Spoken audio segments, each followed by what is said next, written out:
Karibu ndugu watazamaji na wasikilizaji wa kipindi cha habari za soka. Leo hii tunaanzia habari zetu Ufaransa, ambapo mchezaji Pierre-Emile Hojbjerg anazidi kukaribia kuondoka Olympique de Marseille. Kwa mujibu wa Foot Mercato, klabu ya Olympique na Newcastle sasa zinakaribia kufikia makubaliano kuhusu uhamisho wa kiungo huyo wa Marseille. Makubaliano hayo yanatarajiwa kuipatia klabu hiyo kiasi cha takriban euro milioni 15 na kuwapunguzia mzigo wa malipo ya mshahara unaokadiriwa kuwa zaidi ya euro 500,000 kwa mwezi. Tukibaki hapo Ufaransa, ni kwamba timu ya Lille iko mbioni kuvunja rekodi yake yenyewe ya ada kubwa zaidi ya uhamisho na kwa tofauti kubwa.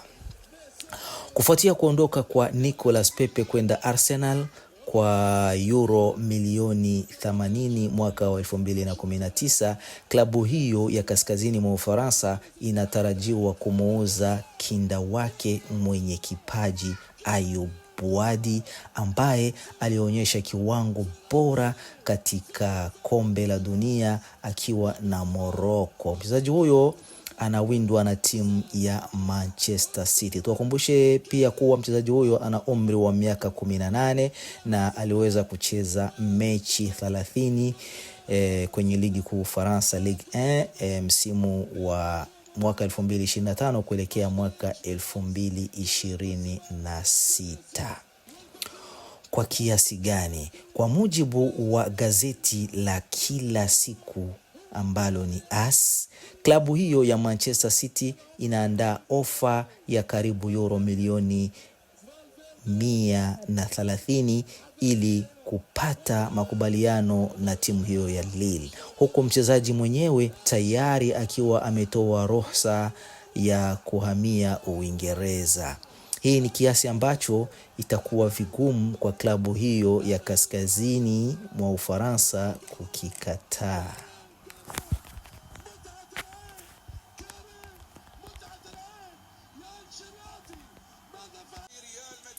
Siku ya Jumatatu hii ya leo, mashirikisho ya UEFA, CONCACAF na AFC yaliungana kupinga FIFA na rais wake Gianni Infantino.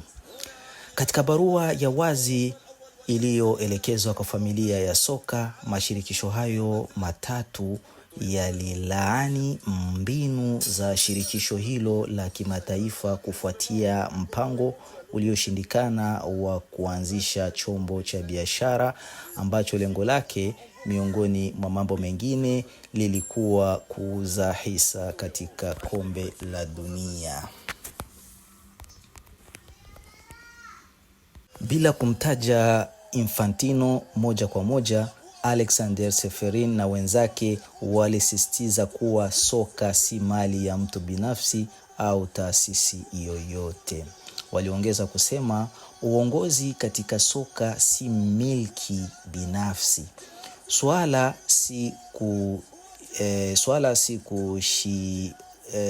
si kushikilia au kudai madaraka ili kujinufaisha binafsi. Ni wajibu wa kuhudumia familia ya soka iliyokukabidhi jukumu hilo. Pale imani inapovunja kwa njia ya udanganyifu na mtu anapojiweka juu ya kundi lililompa mamlaka, wajibu huyo unakuwa umetelekezwa. Walionyesha masikitiko yao kwamba shirikisho hilo lilipuuza sakata hilo na kulichukulia kama hitilafu ya mawasiliano tu, bila kukiri matatizo yaliyokuwepo katika mradi huo. Aidha, mashirikisho hayo matatu yaliyotoa wito wa kuhusishwa kwa upande wa tatu huru badala ya baraza la FIFA lenyewe ili kupitia upya matukio ya hivi karibuni. Pia walikosoa mkutano wa dharura ulioitishwa na Infantino ambao vyama na wanachama havikualikwa kuhudhuria.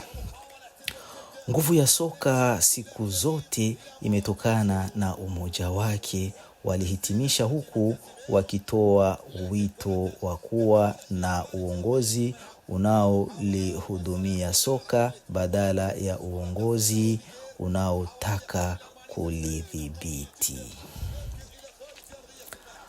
Tuelekee Italia na Uturuki ambapo mchezaji Romelu Lukaku mwenye umri wa miaka 33 akiwa pia amecheza mara 5 na kufunga bao moja katika ligi kuu ya Italia Serie A msimu wa mwaka 2025 kuelekea mwaka 2029. Akiwa na hamu ya kuondoka Napoli, Romelu Lukaku anakaribia kujiunga na Fenerbahce. Baada ya kuridhia uhamisho kwenda Uturuki, mshambuliaji huyo raia wa Ubelgiji amefikia makubaliano na klabu hiyo ya Istanbul kuhusu mkataba wa mwaka mmoja wenye thamani ya euro milioni 10 kwa mwaka, na kwa mujibu wa gazeti El Mattino ambayo iliweza kutufikishia hizo habari, kwa sasa Lukaku anasubiri klabu hizo mbili zikubaliane kuhusu ada ya uhamisho. Baada ya awali timu ya Napoli ambayo ilikuwa ikihitaji milioni 12 hivi, timu hiyo ya Napoli iko tayari kupunguza madai yake ili kukamilisha dili la thamani ya euro 9 hadi euro 10 pamoja na marupurupu ya ziada. Real Madrid na mchezaji wake Valverde ni kwamba kufuatia ushindi wa 2-1 katika mechi ya kirafiki dhidi ya Ferencvaros siku ya Jumamosi, Federico Valverde akiwa amecheza mara 33 kwa kufunga mabao 5 katika La Liga ya msimu uliopita, alionyesha kushangazwa na kocha wake mpya Jose Mourinho. Kiungo huyo wa Real Madrid aligundua upande tofauti wa kocha huyo raia wa Ureno.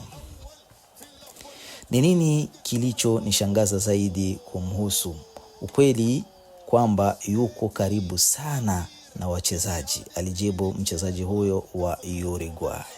Ana upole na anaweza pia kuwa mkali wakati mwingine, lakini nadhani ndivyo anavyotusaidia kuboreka.